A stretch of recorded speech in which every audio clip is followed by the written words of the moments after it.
This year's GTOS arrives at a moment of profound economic uncertainty, characterized by regional conflict in the Middle East and rapid technological change driven by AI.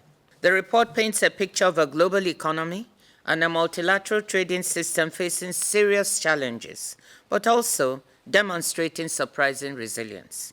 Under a baseline forecast scenario, world merchandise trade volume growth would slow from a stronger than expected 4.6% in 2025 to a modest 1.9% in 2026, before rebounding to 2.6% in 2027.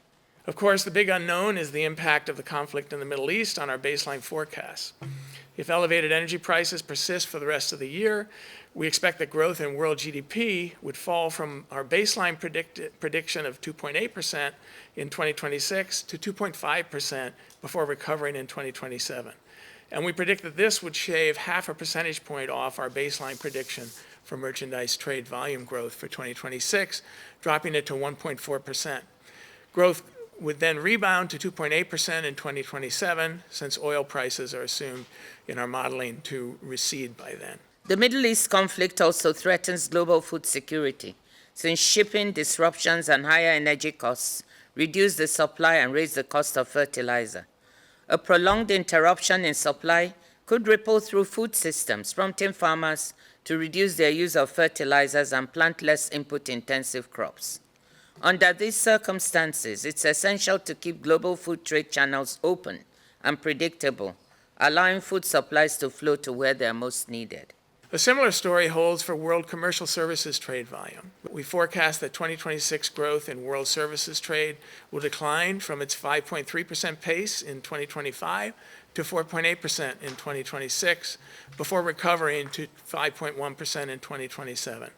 And if energy prices remain elevated for the rest of the year as a result of the conflict in the Middle East, we expect that growth in world services trade volume would fall to 4.1% in 2026, before recovering to 5.2% in 2027. The trade outlook is not without its bright spots.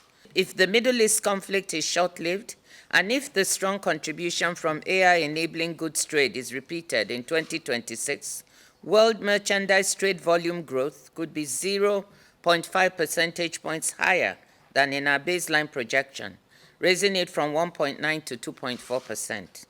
WTO members can help cushion the impact of the conflict and ease the economic burden on people worldwide by maintaining predictable trade policies and strengthening supply chain resilience. The lesson for us to take to Yaoundé from these numbers is that the rules-based system may be battered, you've heard me say this before, but not broken. It's far from broken.